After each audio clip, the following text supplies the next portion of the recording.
Salut à tous! Salut à tous! Bon, vous allez voir où est-ce qu'on a fêté nos 5 ans de voyage.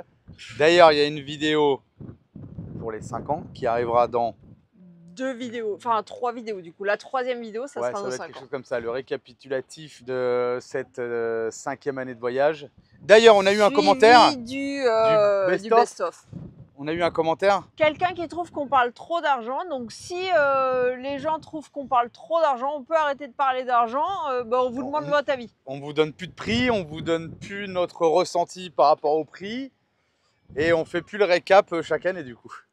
Bah, voilà. Dites-nous dans les commentaires. Dans cette vidéo, le point officiel de la ligne de l'équateur, le point 0000, qui se trouve où? Pas au monument du point 000 qui est en réalité au point 008, mais vous verrez tout ça dans la vidéo. C'est une vraie arnaque. Tant pis pour ceux qui ont mis leurs 2 pieds comme ça avec la ligne jaune en croyant être dans l'hémisphère sud et l'hémisphère nord. Tant pis pour vous. Mais il fallait se renseigner avant, mais vous n'étiez pas au bon endroit. Faut revenir du coup pour faire une photo, hein. Mais ouais, c'est un peu l'arnaque. On fait les 3 endroits du coup en lien avec le point 0.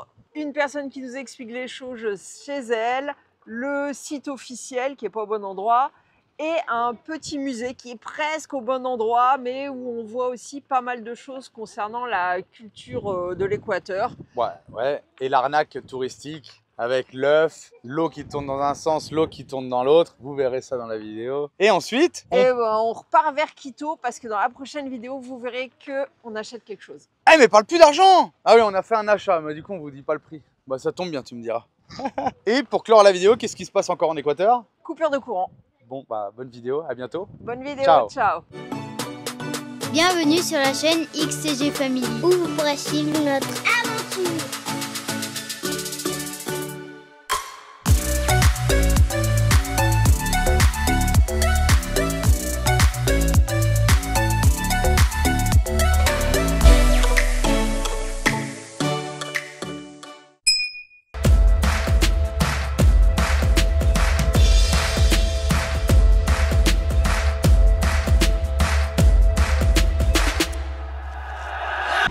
Allez, nouvelle petite journée. Alors on n'a pas beaucoup filmé, mais là on est venu à un endroit pour fêter nos 5 ans de voyage. Regardez ce bivouac magnifique sur un parking.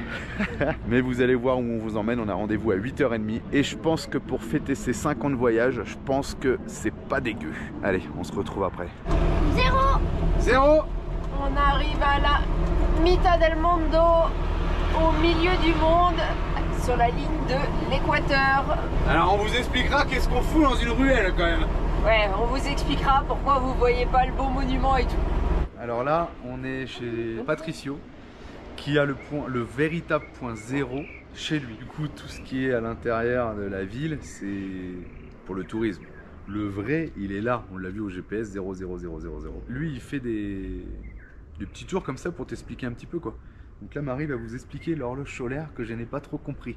Pourquoi elle marcherait qu'en mois de décembre? Moi, je pensais qu'une horloge solaire, ça marchait tout le temps. Non. Mais en fait, il nous explique que là, on est sur la fin d'année. Et la fin d'année en Amérique du Sud, c'est au solstice du coup d'été ici, d'hiver chez vous. Et le soleil, il est au maximum par là, à peu près. L'ombre, elle arriverait sur le petit 8 là. Ok? Là où il y a mon ombre. Mais comme on n'est pas encore au solstice, elle est par là. Mais si on était en juin, l'ombre, elle serait là. Au solstice d'été chez vous et d'hiver pour l'Amérique du Sud, ça serait là. Donc en fait, l'ombre, elle a un battement entre l'été et l'hiver déjà. Du coup, l'horloge, elle n'est pas valable toute l'année. L'horloge ici, avec ces numéros-là, là... Là, il est 8h30. Pousse-toi. Ouais, là, il est 8h30, sauf que... au mois de décembre, elle serait là en vrai. Elle serait vraiment à 8h30. Donc ça, c'est l'horloge de décembre. Je comprends pas du coup. Mais par contre, l'horloge de juin, elle est ici. Et pourquoi l'ombre, elle est projetée toujours comme ça le matin? C'est parce qu'on est dans l'hémisphère sud et que le sud est par là en fait. C'est fou ça. Indonesia es mitad del mundo. Sí. Estar en Indonesia, en Brasil, en Colombia, en África es igual que acá, porque esa es toda la línea del Ecuador, ¿no? Y ahora tenemos que estamos viendo diciembre, el sol en el sur, caliente el sur, Australia, Argentina, frío Europa, Estados Unidos.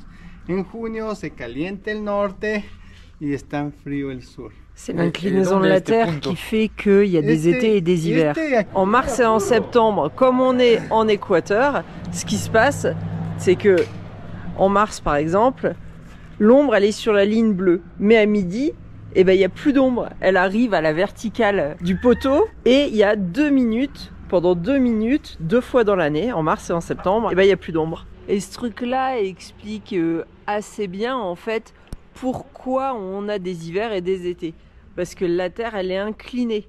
Et c'est cette inclinaison qui donne les différentes saisons sur l'hémisphère nord et l'hémisphère sud. La Terre alors, elle est ronde ou elle est plate? Pour vous, dans l'hémisphère nord, eh ben, en juin, le 21 juin, c'est le jour le plus long de l'année. Et c'est aussi théoriquement le jour où il y a le plus de soleil. Vous voyez, hémisphère nord. Et là, on voit bien que les rayons du soleil tapent l'hémisphère nord en juin. En septembre, ça commence à se terminer. Et quand on arrive en hiver chez vous, bah, vous voyez bien que les rayons du soleil tapent l'hémisphère sud et plus du tout l'hémisphère nord. Donc, c'est les mois où il y a le moins de soleil et c'est les mois de l'année où il fait le plus froid. C'est logique. Est-ce que vous avez déjà fait une photo du soleil? Parce qu'il y a les points cardinaux sur la photo du soleil quand même. Vas-y, explique-nous avec la photo là-bas. Alors a priori, si vous faites la photo du soleil à l'équinoxe de mars, vous allez voir une étoile à 8 branches qui est reprise dans beaucoup de cultures, notamment les cultures Inca et les cultures andines et en Égypte et dans d'autres.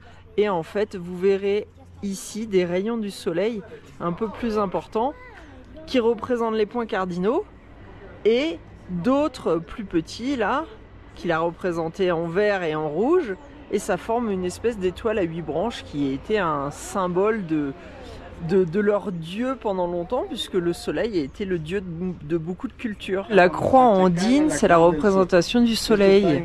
Donc la croix andine, c'est cette forme là, hein, pas le carré au milieu mais la forme là. J'étais en train de lui dire, je comprends pas moi mon GPS, je suis bien au point 0000, par contre je suis en hémisphère nord.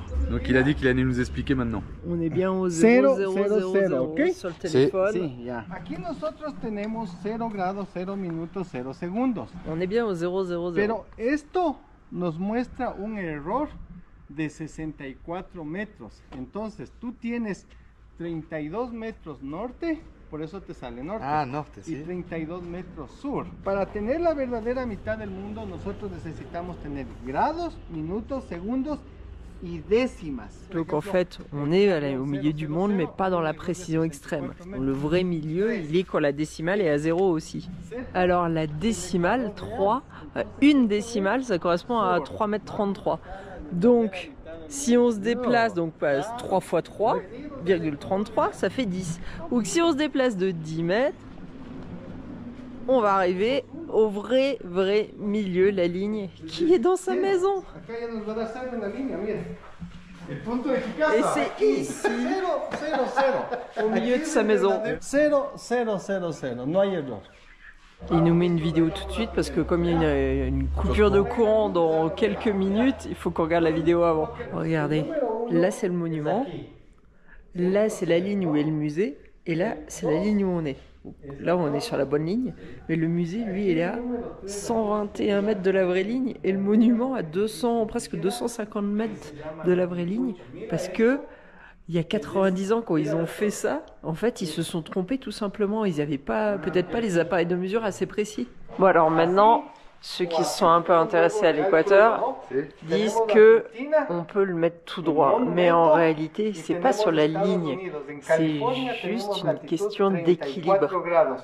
N'importe où vous pouvez faire tenir un œuf debout, c'est juste arriver à trouver le point d'équilibre de l'œuf. Rien à voir en fait avec la ligne de l'équateur, même si nous on le fait dessus. Donc c'est quand même hallucinant. Bah, ça fait marcher le tourisme. Ils ont monté un musée avec un monument et tout, qu'il y a des millions de personnes qui vont là-bas voir ça. Alors que c'est faux, c'est à combien? 249 mètres de la vraie ligne. Ouais, mais moi ce qui me fait le plus halluciner, c'est que tu te dis, bon le gars il s'est trompé il y a 80-90 ans parce qu'il n'avait pas des appareils de mesure précises. Admettons, en construisant son monument là, il s'est planté. Mais il y a 1200 ans, les cultures d'ici, il y a un volcan ici là, et il y a ce petit bâton là qui a été mis dernièrement pour représenter le 00. Ouais, c'est déjà un beau bâton. Sauf qu'il y a 1200 ans, les cultures d'ici, elles avaient déjà fait une horloge solaire bien dans la ligne de ce truc-là. Regardez, on voit le bâton et l'horloge solaire d'il y a 1200 ans, ils avaient trouvé le vrai zéro. Ça veut dire que les cultures anciennes, parce qu'en Égypte, 1500 ans, il y avait une horloge solaire bien placée aussi. Ils étaient plus forts que nous en fait. Alors comment réussir à placer son œuf? Y coger el huevo de la mitad para abajo. Entonces uno tiene que buscar un punto de equilibrio. Donc c'est difficile parce qu'il faut trouver le point d'équilibre. Donc ça demande de l'habileté. Alors moi je vous propose un jeu. C'est chez vous, n'importe où vous êtes dans le monde. Vous mettez un clou, vous mettez un œuf, vous nous envoyez votre photo avec le point GPS et on lui enverra ici. Avec votre téléphone. Bien. L'autre truc qu'on vous fait beaucoup croire, c'est l'effet Coriolis. On y a cru oui. Sans l'avoir vu pour l'instant. On avait essayé de le faire au camion, mais on n'avait pas trouvé vraiment que c'était probant. Et en fait, il nous disait, ça dépend comment l'eau arrive, ça forcément. Mais il disait que là, apparemment, alors maintenant on sait la technique, il faudrait voir, il balance l'eau d'un côté, il se met au nord le gars, et après il se met au sud, donc il balance l'eau de l'autre côté, mais il fait un petit mouvement apparent. Du coup, l'effet Coriolis existe, mais dans les océans, quand il y a une grosse masse d'eau, et à ce moment-là, au nord, ça tourne dans le sens des aiguilles du monde, et au sud, ça tourne dans le sens inverse. Mais pas juste dans une bassine d'eau. Même si ça, de toute façon, on va y aller dans tous les cas. Ouais. Tu vois, mais j'ai envie d'aller voir comment il fait, et si j'arrive à voir le truc en fait. En réalité, la ligne de l'équateur, elle n'a pas d'épaisseur. C'est comme un cheveu, si vous voulez, c'est un fil. Par contre, la perte d'ombre, elle a une largeur de 100 km, donc 50 km par là et 50 km par là. Et la ligne de l'équateur, elle passe par 13 pays différents. Et donc ces 13 pays, c'est comme ici, ils n'ont pas de saison. Ils ont juste en hiver une saison des pluies et le reste de l'année, c'est un peu toujours pareil en fait les températures. Ce qui va changer, c'est en fonction des altitudes, s'ils ont des montagnes ou quoi. La ligne qui fait le tour du monde, en imaginant qu'il est bien rond, elle fait 40 075 km. Faut noter que ce faux monument, en fait, tous les gens qui sont là, c'est des célébrités. Je pense que là, vous pouvez reconnaître Bill Clinton. Et c'est de la folie parce que c'est coutume de venir ici alors qu'en réalité c'est pas vraiment le milieu du monde quoi. C'est rigolo comme dans la vie en fait il y a toujours des mensonges mais c'est pas un mensonge grave mais en fait c'est drôle quoi. Bah quand même parce qu'on parle de la moitié du monde. Ouais mais bon. Bon les gars, la terre est plate ou elle est ronde? Hey oh, maman Une applause. Oh oh Alex j'ai réussi. Il a juste soulevé mais ça compte. Je l'ai poussé. Allez, on fait tamponner les passeports. Galapagos La moitié du monde et punto cero. point zéro de l'équateur. On s'est acheté des petits souvenirs. La visite était cool et tout, mais il y a peut-être plus de choix aussi au centre. Ouais, les deux petits ont un t-shirt chacun. Deux t-shirts, point 000. Et deuxièmement. Il nous a offert des bracelets. Fais voir les bracelets. Latitude 0, des stickers. Et là, il va nous faire une vidéo. On va passer dans la rue là. Et il va nous faire une vidéo. On aura le point 0 en photo avec le camion.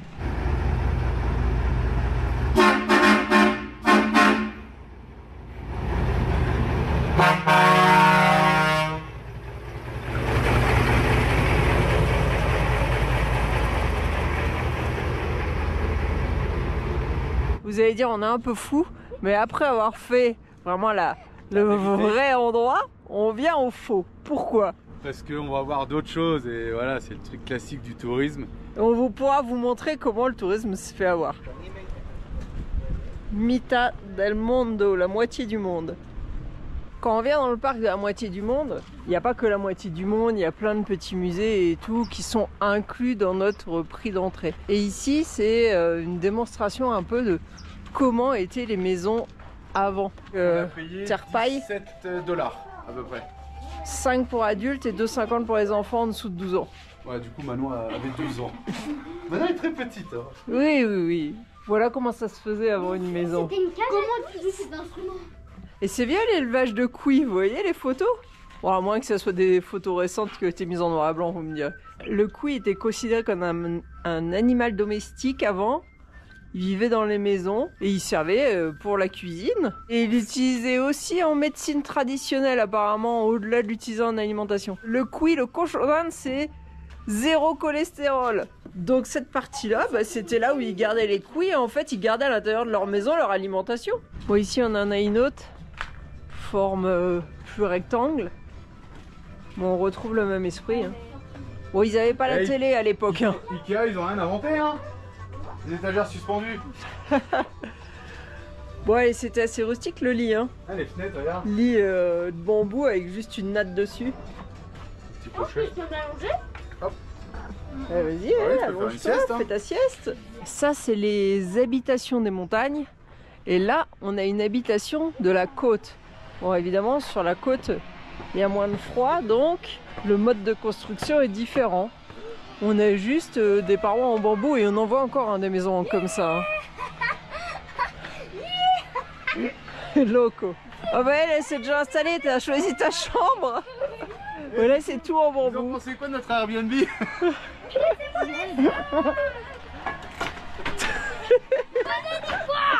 Non mais par contre, du coup, elle était beaucoup plus spacieuse, l'habitation de la côte. Et le foyer était en hauteur alors, ouais, pour pas que la maison elle crame. Ils avaient déjà des disjoncteurs, hein, des Schneider en plus à l'époque. Hein. Voilà, on est dans la partie un peu cuisine, stockage de nourriture. Ustensiles de cuisine. Hein. Et là, c'était le mortier, le pilon. Et ça serait les habitations des chouars. Les chouars, apparemment, ils vivent encore pour certains de façon traditionnelle. Il va se calmer, lui. Donc les chouars, ils vivent dans la jungle, dans la forêt amazonienne. Il est vraiment un gamin. Hein.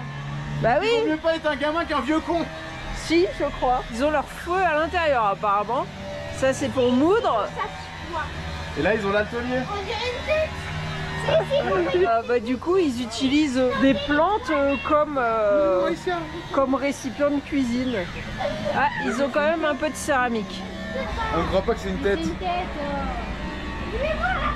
Ah oui, parce que les chouars, c'est les réducteurs de tête. Donc en fait, moi je savais pas comment ça se faisait, mais comment ils font la réduction de tête alors? Ils ouvrent je sais pas où là, ici ils décalotent je crois. Ils sortent tout. Les os. Les os. Et ensuite, je m'en rappelle plus, on n'a pas été voir la tribu, ça valait trop cher, c'était 1000 $. Il laisse sécher, mais t'as un petit truc de ouais, il laisse sécher. Et ils refont ça plusieurs fois, non? Il y avait une histoire comme ça je crois. On joue les touristes dans les petits stands. Les petits, on leur a déjà acheté leur t-shirt. Et moi j'ai craqué, je me suis acheté un t-shirt aussi, latitude 0. Alors c'est quand même assez énorme parce que il y a plein de bâtiments comme une petite ville, mais tout dédié au tourisme. Et puis il y a plusieurs musées aussi, on va aller les voir, c'est gratuit, c'est inclus dans le prix. Et regardez, la ligne elle est là, alors la ligne qui est pas tout à fait juste. C'est pas la vraie ligne, 008. Et j'ai pas la suite, mais du coup on n'est pas sur la vraie ligne. Oh les menteurs. Elle est une petite chapelle coloniale. Il nous a montré une photo à l'époque et il n'y avait aucun bâtiment autour du monument qui d'ailleurs n'était pas celui-là, c'était exactement, je vous parle de celui avec la boule là, c'était exactement le même en plus petit le monument avant. Et je pense que la chapelle n'était pas là. Hein. C'est coloré ma foi. J'ai jamais vu un Christ aussi ensanglanté avec des flots de sang qui sortent. Vas-y, fais sonner. J'arrive pas. Je vais faire. Bon, je vais sonner la cloche de la fausse ligne de l'équateur. À manjar, c'était qui ça? Alors là, on est du coup sur les fausses expériences. Mais le coup du clou, en fait, il disait qu'ici le clou est plus large et il est légèrement courbé pour que les gens y arrivent plus facilement. Il y a la moquette qui tient un peu l'œuf. Ici, un cadran solaire comme il avait chez lui et qui fonctionne, hein, dans tous les cas ça va fonctionner puisqu'il a dit qu'il y avait à peu près 50 km à gauche et à droite de part et d'autre de la ligne de l'équateur. Par contre, si vous voulez faire un cadran solaire chez vous, il faut incliner le sol, là où se reflète l'ombre, du nombre de degrés que vous avez d'écart avec la ligne de l'équateur. Mais ça vous empêche pas en France d'avoir un cadran solaire. Bon, si ce n'est qu'il faut du soleil quoi. Ça reste le monument le plus connu de la moitié du monde, qui est à peu près à 250 mètres de là où il devrait être. C'est quand même le monument.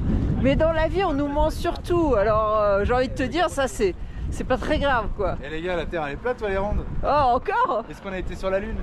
Apparemment, il y a le musée, on est dedans le monument là. Vous voulez savoir ce que j'ai fait? J'ai demandé aux gens, je lui ai montré mon GPS, je lui ai dit bah, pourquoi je suis pas à 000? Ah, il me dit avant c'était 000, mais la Terre elle s'est déplacée. C'est pas déplacé hier. Le monument original, je crois qu'il date de 1930. La Terre n'a pas bougé. Depuis 1930, non, la Terre n'a pas bougé. Il aime bien, Julien, faire chier les gens comme ça. Bon, alors je vous fais pas tout, mais vous vous rappelez, je sais pas si je vous l'avais dit dans une visite, ça c'est le siège des chefs.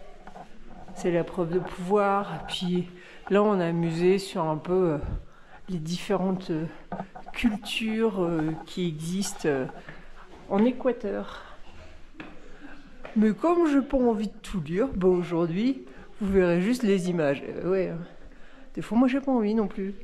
Alors, ici, vous voyez la frégate qu'on a pu vous filmer au Galapagos, les fous à pattes bleues, les iguanes, les lions de mer et les pingouins de Galapagos. Alors, nous, on dit manchots, et qu'on n'a pas eu la chance de voir, par contre.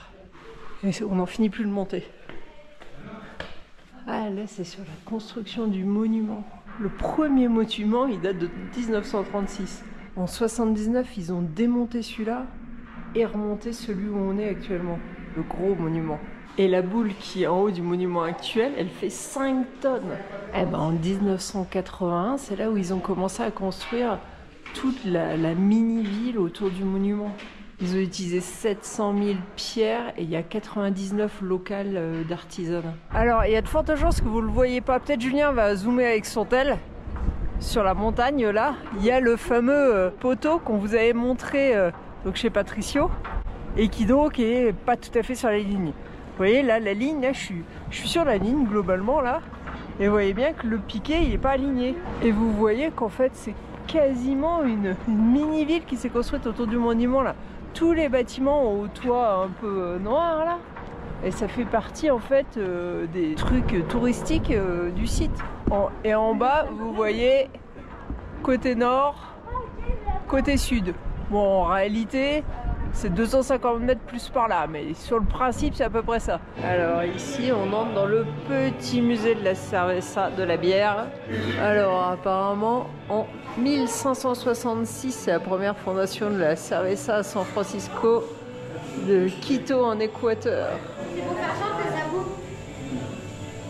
Oh! Ça sent quoi? Oh, on se prend en discothèque. Une machine à fumer quoi. Oh l'alcoolo! Tu bois avec la baie toi? Oui, la bière. Je vous ai dit aujourd'hui je suis pas décidé, j'ai lu les panneaux mais vous irez voir sur Google comment on fait. Et là c'est quoi? On profite de notre journée d'anniversaire de 5 ans de voyage. Désolé. Bon alors au moins ce qui est bien c'est que le train n'est pas en supplément. Tous les petits musées sont gratuits non parce que tu payes ton entrée mais finalement c'est correct. Oui moi, parce que... un truc comme ça que de faire... T'as l'impression de te faire voler quand tu dois payer. Ouais, tu te fais avoir parce que de toute façon t'achètes tes petits souvenirs et tout, mais c'est pas une obligation là. Après c'est un choix. Nous on voulait tous un t-shirt, on a tous eu un t-shirt. Je sais pas pourquoi Julien a été en acheter 2. On a fait une promo. Allez, dans le petit train. Bon voyage les enfants. Bon voyage. Bon voyage. On va lui mettre mon t-shirt. Allez. Oui, pourquoi tu l'as pas gardé? Sans rien moi. Allez. Les filles. Allez. On fait du tout-terrain avec le petit train. Et il nous reste encore le musée du chocolat à faire. Et la photo de la boule. Ouais, parce que les gens sont très mal polis. T'es là, alors nous on fait la queue pour chacun faire notre photo. Et les gens, dès qu'il y a genre Julien il a fini, au lieu de nous laisser passer, qu'on est là, qu'on attend, non, ils viennent se mettre. Mais c'est pas arrivé une fois, c'est arrivé plusieurs fois. Ouais, en Amérique du Sud, c'est tout le temps comme ça. Falta d'éducation.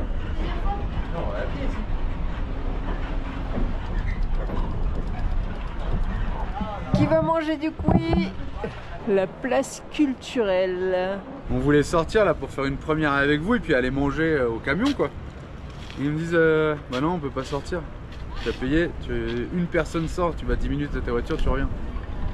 Là du coup je me suis un peu énervé, je dis vous faites rentrer des gens du monde entier alors que c'est même pas le point 0. Du coup elle m'a affirmé oui ici c'est 008. Et je dis alors on fait quoi? Je dis laisse-moi sortir, je vais dire à tout le monde que c'est faux ici alors. C'est n'importe quoi, c'est des voleurs. Il y a beaucoup de parcs comme ça, c'est pour que tu consommes sur place et que tu manges et tout. Maintenant, il y a beaucoup de parcs où on te met un bracelet, un machin, tu sors, tu re-rentres. Ouais, mais ceux qui veulent te faire consommer, c'est comme ça. Non mais là en plus on te ment sur la ligne, qui est même pas 0, et on te laisse même pas sortir et rentrer. Ne venez pas ici. Regardez la vidéo, ça vous ira bien. Ramenez votre bouffe. Ouais grave, non t'as peut-être même pas le droit. Non peut-être pas. Du coup, comme on peut pas sortir manger, on va finir voir ce qu'il y a à voir. Ah c'est nul, bon d'office c'est nul. Moi je vais vous montrer quand même. Il y a des belles peintures, alors faut aimer ça hein.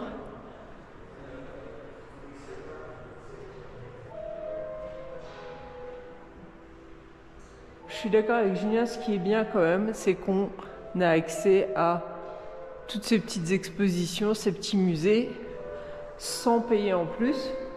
Ah, regardez le peintre. Il y a carrément un bâtiment appelé Francia. Alors je crois parce que c'est les premiers en fait qui ont commencé à regarder un petit peu pour ce qui est de toutes les mesures coordonnées. Ils sont venus en Équateur. Mais ils sont pas venus ici. C'est un Équatorien qui a placé ce point-là, mal du coup. Mais c'est les Français qui ont commencé à faire ça en Équateur. D'ailleurs, c'est à cause des Français que l'Équateur s'appelle Équador. Donc par méthode de triangulation, la première mission géodésique, donc française, est venue le 10 juin 1736. Alors leur but c'était de mesurer une base pour permettre de réaliser de la triangulation. Donc c'est une méthode qui permet de te situer vis-à-vis de 3 points. Ah ouais, Julien, il est devenu mauvais. Parce que le planétarium, apparemment aujourd'hui, c'est jour de nettoyage, il est fermé. Il dit, mais on peut rien voir ici. C'est faux. En passant avec le train, on a vu ces bateaux-là. Il était obligé de s'arrêter. Qui a dit que les Malvinas c'était pas d'Argentine? Tout le monde n'est pas au courant. Vous polluez, Robert. Sur le bleu du haut. Ouais, moi je suis bien. Il va tomber, on dirait. T'as peur? Il tombe. Elle est exceptionnelle. C'est Vende Huevos. Ça, c'est pour que les gens ils essayent.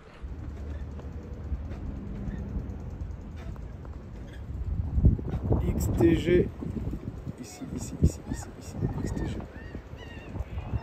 Dans ce coin-là, c'est le cacao. Alors, je sais pas si c'est un musée ou juste un magasin, mais on va aller voir parce que je vois dégustation de chocolat. Regardez les petites médailles. Fève d'argent Paris 2022. Bon, ils ont des beaux chocolats.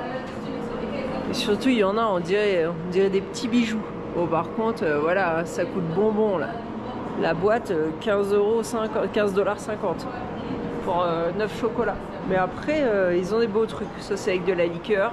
Ah, ça fait un peu cher là. On vous a déjà montré pas mal de choses comme ça, mais la petite suspension là, c'est un ancien pneu.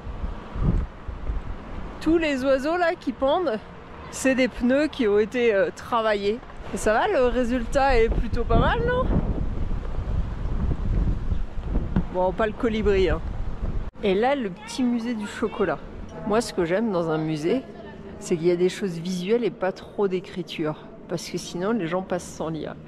Et là, bah, j'ai envie de dire, c'est un peu le problème, c'est qu'il y a trop de panneaux à lire. Et surtout quand on est étranger et bah, qu'on parle pas espagnol, c'est plus dur de lire l'espagnol. Des fois, il y a moyen de représenter les choses pour que ça soit plus facile. Et ici, je trouve que dans tous les musées et tout qu'ils proposent, bah, faut lire ou qu'il y ait une trame maîtresse entre tout pour que ça soit facile à comprendre. Mais là, non, pas trop. Mais bon, c'est quand même joli, ma foi. Je vous ai dit aujourd'hui, j'ai pas envie de lire. Après, je pense que concernant le chocolat, entre notre passage au Galapagos et la petite fabrique de chocolat qu'on a vue à Quito, je pense que vous commencez à savoir comment on fait du chocolat. Et en fait, chaque fève de cacao, vous voyez, il montre la province d'où ça vient en Équateur. Et c'est pas les mêmes partout. On voit, il y a des variations de couleurs en fonction des endroits. Hola, ¿qué tal? Hola, chica. Que limpiar bien, hein, por favor. Bon, Bon, je m'étais dit, c'est pas grave, enfin, c'est pas grave, on fera la première avec vous, avec le téléphone. Il vient d'avoir une coupure de courant encore, il n'y a plus de réseau. Bon bah désolé, hein, vous aurez fait la première tout seul. Alors ici c'est la place principale. Du coup, bah toujours les restaurants et vous disent allez viens manger. Je vous conseille une chose, vous dites on a déjà mangé. Il y a Comio. Et après, ils vous en mettent plus. On vient de quitter le monument de la latitude 0 et en réalité, on arrive bientôt là, la latitude 0. C'est 2, 1.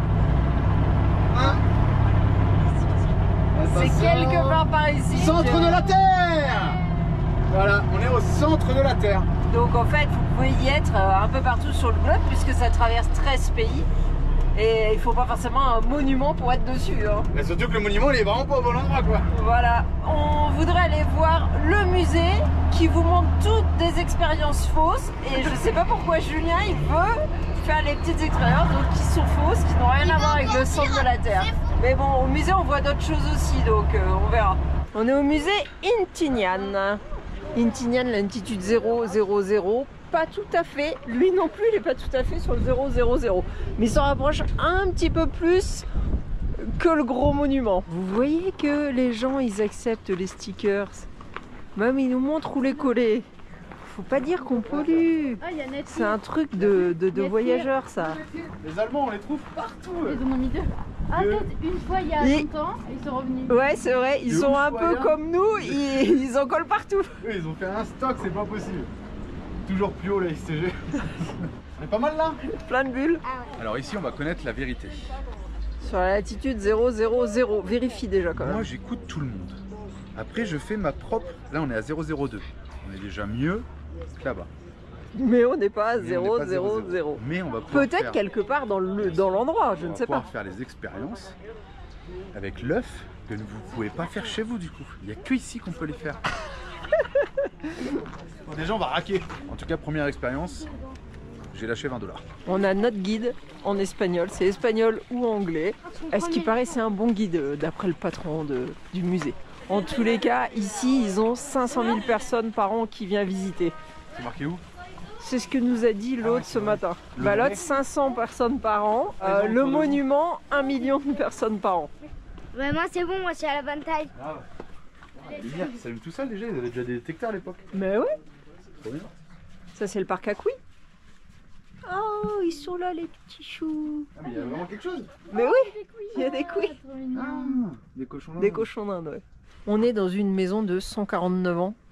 Elle est dans son jus. Ils ont uniquement refait la paille sur le toit, mais sinon la structure du toit est originale. C'est pour ça qu'elle est noire, parce qu'ils faisaient le feu à l'intérieur, mais avec du charbon. Et ça aidait en fait à renforcer le bois, parce que la petite couche là, de charbon qui venait se coller sur le bois, ça empêchait les insectes de le bouffer et ça empêchait aussi de pourrir. Ils vivaient à une famille complète là-dedans. Ils dormaient plus ou moins sur le sol, ils se fabriquaient quand même quelque chose pour se protéger du froid. Et là, c'est le garde-manger. Alors là, c'est des mascottes, mais sinon, ils les mangent. Hein. C'est de coutume, c'est vieux, c'est ancestral. Et les enfants pouvaient, eux, dormir dans l'espèce de petite mezzanine au-dessus. C'est fou, une maison de 140 ans. Et elle, c'était la dernière à habiter dans cette maison. Et le musée s'est construit autour. Et il nous expliquait que les murs étaient construits avec de la boue, de la paille, des pierres volcaniques, qui avaient une structure en bois qui permettait de résister au séisme, mais surtout qui rajoutait tout à cette mixture du sang de lama, et que le mélange de tout ça donnait en fait un mur thermodynamique qui permettait de garder la chaleur et de la relâcher le soir quand il faisait froid. C'est un truc de fou. Ils avaient déjà créé des structures qui résistaient au séisme. Alors ici, on est dans une autre maison, celle-là est un peu plus grande. Vous verrez pas grand-chose parce qu'il y a peut-être une coupure de courant parce que là il n'y a plus de lumière. Mais voilà. Ah, si, il y a de la lumière. En fait, il faut rentrer par là. Ah, il y a une petite bille. Mais voilà quoi, dans l'idée, vous voyez un peu comment étaient construites les maisons. Hein. Celle-ci, c'est une réplique, c'est pas une originale. Disculpa, vous me dérangez aussi, j'essaye de filmer et vous êtes toujours dans mes pattes. Voilà ce que je disais, les lits, souvent ils se fabriquaient des espèces de paillasses en hauteur comme ça. Je sais pas si vous verrez grand chose, il y a un colibri magnifique qui est venu boire là. Il est trop beau. Bon, ici on avait un petit aperçu de tout ce qu'on peut voir dans la selva, dans la forêt, qui recouvre quand même 46% du territoire. C'est la forêt en Équateur. Donc en fait ça représente quand même beaucoup d'espèces animales. Ils ont essayé de représenter un maximum ici. Il y a déjà au moins 10 espèces de singes.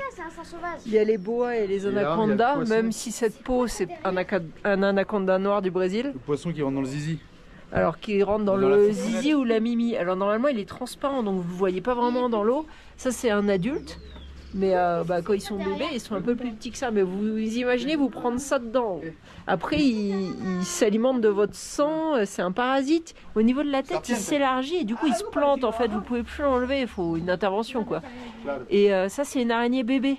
Ouais, c'est un bébé. Apparemment, les plus grandes, quand elles ont les pattes écartées, elles peuvent faire 76 cm, si j'ai bien compris. Ouais, il y a saute d'1,50 m de haut. Et elles se nourrissent d'oiseaux. C'est pour ça qu'elles sautent. Ouais. Par contre, elles sont pas venimeuses pour l'humain. Enfin, vous aurez des petites conséquences, fièvre et autres, mais c'est pas mortel. Là, on va avoir des têtes réduites. En el cuero cabelludo, con el fin de retirar todo el interior de la cabeza. Ellos separaban el cráneo de la piel. ¿Ya? Como pueden entender, aquí adentro no hay nada. Esto es solamente piel. Pero ese cabello, de verdad. Este aquí Sí. fue el último turista que no me dejó propina. No, mentira, no, chicos, no, estoy bromeando. Porque esto es Shiro, amigo. Me agrada cómo hablas de español. Chicos, no, Pero... este no es de verdad. Ah, ok. Este es hecho de cuero animal. Ah, ok.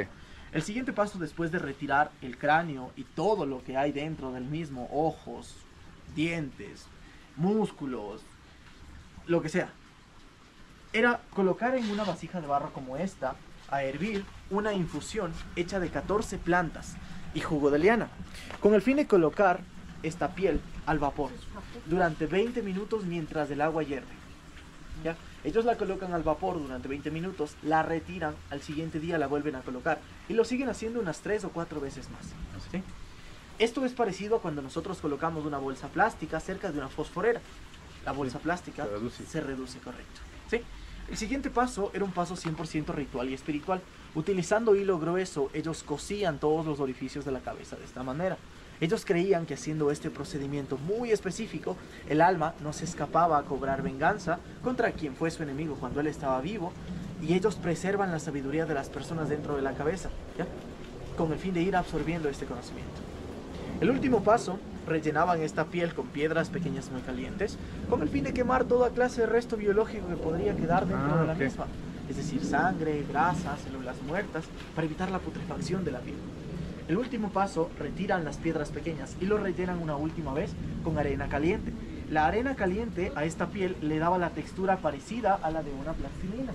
Y ellos utilizaban esto como una plastilina para preservar mejor los rasgos faciales de las personas y la forma total de la cabeza. Je vais vous mettre une petite traduction. Mais globalement, voilà, ils vident tout et pour préserver que la peau. Ça, c'est des vrais peaux, pero no son humanos. Él es un humano. Si, ça se Él voit, fue un humano. Et ça aurait pu être un mono. Una mujeres. Ça, on dirait un paresseux. Oh, vous imaginez la tête d'un humain réduire à cette taille-là. Et ça, c'est un paresseux. Un paresseux. Manon avait raison, bien vu. Donc ils font la même chose maintenant apparemment pour continuer à apprendre à leurs enfants comment faire. Ils cherchent des animaux et ils apprennent ça aux plus jeunes. Donc les chouars n'ont pas perdu la tradition. Alors là, c'est un enfant de 12 ans qui s'est fait tuer parce que jusqu'à 11 ans on est un enfant et au-delà on est un adulte. Donc il faisait la guerre comme les adultes. Et lui il a 50 ans. Donc vous voyez que ça se fait encore de nos jours.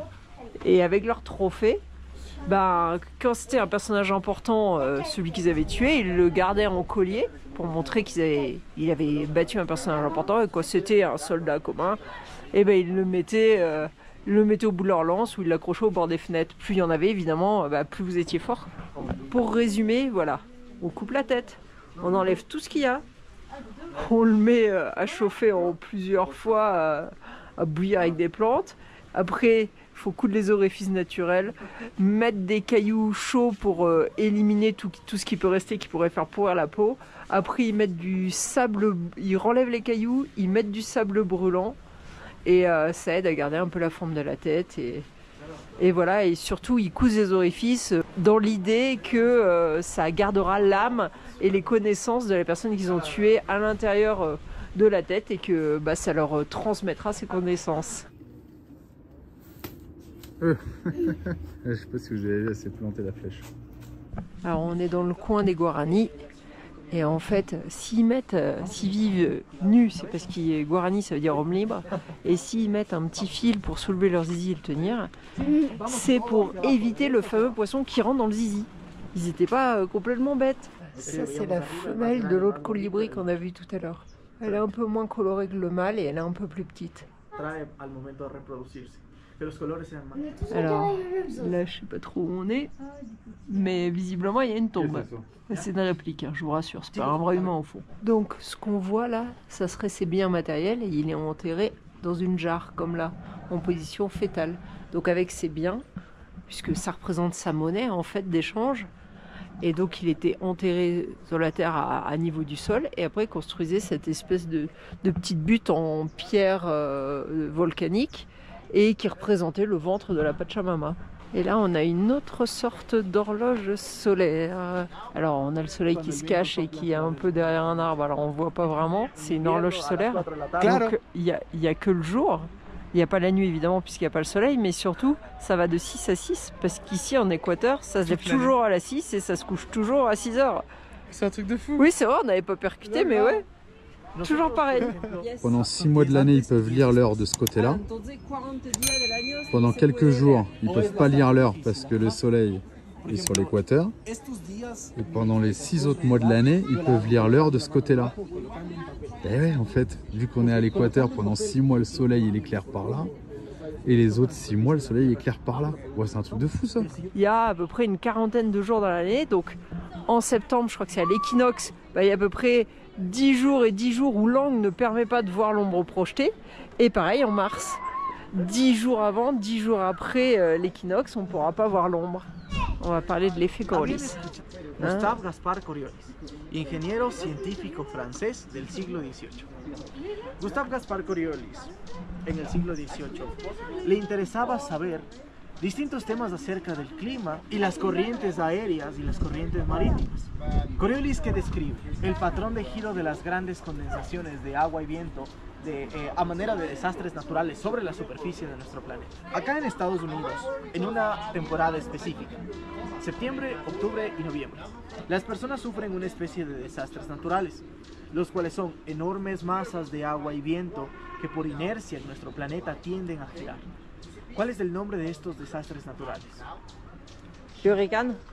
Hurricanes, muy bien. Les ouragans. En Australie, c'est les cyclones. Et ça tourne dans le sens inverse des aiguilles d'une montre. Alors qu'aux États-Unis, c'est les ouragans et les tornades. ¿Cuál es el sentido de giro?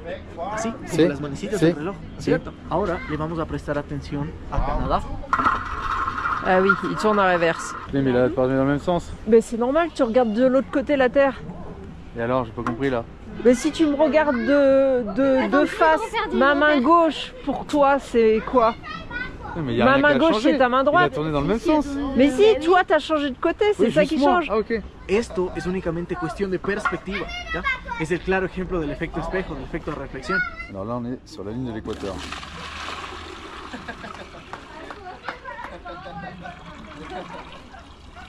¿El agua o las hojitas tienden a girar hacia algún lado?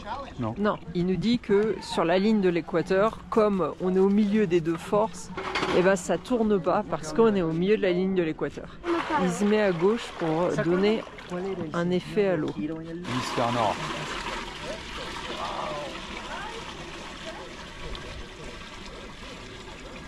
Cette phase, on Alors tournait par donc, là. je vous ai dit ce matin que c'était dans le sens des aiguilles du montre au nord. J'ai dit Par une là, bêtise, c'est dans le sens Non, inverse on des tournait aiguilles par là. d'une montre. C'est beau avec ton étiquette. Si, pareil. Mais Alex, c'est des glands. Donc ça serait l'hémisphère nord. On serait du côté nord. Bon, alors là, on est dans l'hémisphère sud. Donc effectivement, il verse dans l'autre sens, donc il crée lui-même ce tourbillon. Et comme il tarde pas trop à mettre les feuilles, eh ben, elles prennent l'effet qu'il a donné en versant le seau. Cette fois, ça a tourné par là. Donc dans l'hémisphère sud, ça tourne dans le sens des aiguilles d'une montre. Bon là, c'est c'est fait par lui. Il est suffisamment honnête pour dire que on peut faire ça dans le monde entier. Il dit que c'est plus facile en Équateur parce que l'effet Coriolis aide. Donc ça veut dire que ça serait plus dur de le faire en France, mais qu'on peut le faire à travers tout le monde. Dit qu'il était assez honnête parce qu'il a vu qu'on avait grillé, je pense. Oui, il t'aurait pas dit que c'était juste une démonstration, mais par contre c'est écrit. Ouais, c'est écrit si tu lis les panneaux. C'est écrit sur le panneau. Alors c'est juste écrit exemple didactique. Alors faut encore savoir ce que ça veut dire didactique en fait. Il a les yeux fermés. Pose les mains sur la base. Ouais, félicitations. Felicitaciones. El primer maestro del huevo. Muy bien. Tout le monde a réussi au moins une fois, sauf Alicia. Mais vous savez qu'Alicia est un peu speed et que du coup ça la gave. Et elle dit de toute façon je m'en fous, ça va rien changer à ma vie parce qu'elle se vénère. C'est un œuf. Regardez-moi cette équipe. Allez. Bien Manon, c'est. Ils sont. Levez le menton les petits. Et moi. Mais c'est facile. Si. Ouais, buen trabajo. Si. Bastante buen balance. Si. Mais pourquoi vous n'y arrivez pas? Regarde ta mère. Mais. Mucha whisky. Bon alors honnêtement, oui, si ce musée il est intéressant. Parce que il t'explique les choses, même si tout n'est pas forcément vrai. Si, c'est cool, ça vaut le coup de venir. Allez, on quitte la Mitad del Mundo, la ligne de l'équateur, pour retourner à Quito dans l'idée demain d'aller acheter quelque chose. Encore.